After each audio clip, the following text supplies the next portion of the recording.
For Media Watch, James here in the studio. Good to see you, James. Likewise, Mark. Looking at how the referendum in Crimea has been portrayed in the media, France included perhaps, and of course, depending on which media you consult, I imagine the story's slightly different.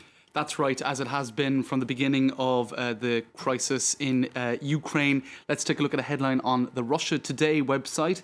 Crimean referendum is democracy in action. They are the words of, well, it's an interview they conducted with Neil Clark, or perhaps yes, that's right. And so that's the sort of coverage you're getting on the Russia Today website, pointing out that it's nonsense to call the referendum in Crimea illegal when the West recognised independent Montenegro after the referendum in 2006, when only 55.5% voted for separation from Serbia. So there are some valid points in the arsenal of anti-Western media touting the Moscow line when they point out that there are some double standards. And we'll take a look at some of those, some double standard coverage later, if you like. But just to contrast that headline, right, democracy in action, a referendum, etc., you've got then quotes and other headlines from Joe Biden simply calling it a land grab. So democracy in action versus land grab versus illegal, illegitimate referendum. That's in the English language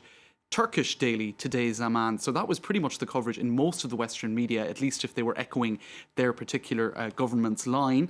And I suppose, Mark, this is nothing new because we've been seeing now for the last number of months very divergent coverage. EuroMaidan, remember Maidan, the square in central Kiev, EuroMaidan, a political movement sort of grouping together those protesters. Ukraine's self-organizing revolution. That's not what we were hearing coming out of Russia and in various anti-Western media such as globalresearch.ca.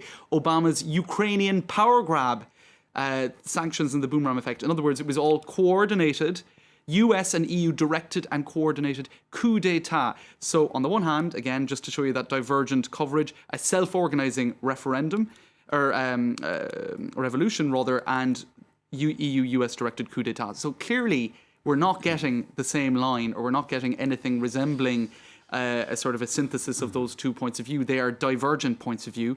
And Le Figaro, the French right-leaning daily, Kosovo, Crimea, deux poids, deux mesures, which means in English, double standard, right? And this is an article by Jean-Christophe Buisson of Le Figaro magazine, who points to the referendum in Kosovo in 2008, Kosovo formerly a Serbian province, and the short memories of some Western journalists. Now, the point that he's making in particular, which I think is an interesting one, is that there's an awful lot being made at the moment of the minority who didn't vote in the referendum in Crimea, and Western journalists are getting their point of view, and rightly so, because the Tatar population don't feel included in this decision, right? They largely boycotted the referendum, which passed at, what the official figure was, 96-97% in favour, but just ethnic Russians voted, basically, it seems.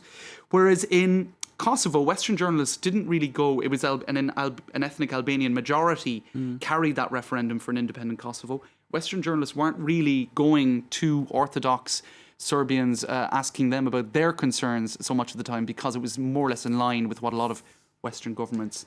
Well, actually, the EU was split down the middle after that. It's worth noting, though, in order to consider what the media is saying and weigh up where's the truth, and for the consumer to do that, they need to have access to various channels. And of course, channel access in Crimea has been blocked. You can only get Russian channels, so you can get the Russian perspective and therefore the Russian point of view. I wouldn't say propaganda, I'll say point of view. And equally, Mr. Buisson and Le Figaro there talking about this kind of double standard. Well, I think maybe he's being a bit too wet and liberal, and maybe he needs to sort of look at things as they work on the ground and look how people are being oppressed, perhaps. That's right. And indeed, the Globe and Mail, the Canadian Daily, you have one of their journalists, Mark McKinnon, who said in Crimea, the only truth is from Kremlin-controlled media. And especially if you're Russian-speaking in Crimea, what you're getting is Interfax, you're getting STB, you're getting Russian television.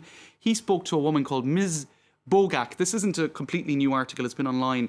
It's been online for about a week or so. But she said, if NATO comes here, we will fight them. The European Union is after Ukraine's soil. I will fight them. I'm in Russia. We don't want fascism. So fascism, a very filtered view of what's happening. They're being told that the new administration in Kiev is a fascist regime, aren't they? That's right. And then, on the other hand... Is that true? No, it's not true. Well, on the other hand, right, you've got the Ukrainian language media who were presenting Yanukovych's government as a regime, right? Not as an elected government. So I suppose the point being, and this is the central point, the rector of the Crimean University of Art, Culture and Tourism, he was asked by this Globe and Mail journalist about the situation on the ground. He said in Crimea, or in Ukraine, he said, there is no journalism, only propaganda, in the sense that you're getting, a very much a biased point of view, no matter what media you access, whether it be Russian language, therefore probably very pro-Russia, or Ukrainian language, which has tended to be very anti-Yanukovych. So, it's not a balanced coverage, certainly in Ukraine. And that's what we're seeing though, are generally. watching us. We get response. I'm getting personal response from people in Ukraine. I know they're watching us, and I'm sure they appreciate the viewpoints that you're putting forward here, spreading and showing exactly how it is. Well, the reality is that depending on the media you access for your information, you may be getting a very, very different reading of events. A final word?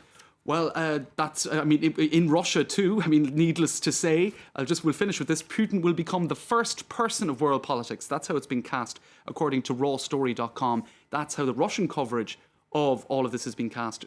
Vladimir Putin as the strong man.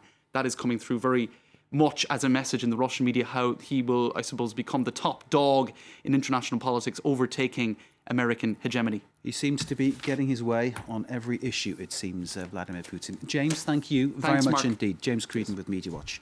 Always enlightening. Good to see you. Thanks. We take a short break. After that, we return with more world news. You're watching, of course, Live from Paris. I'm France Macan.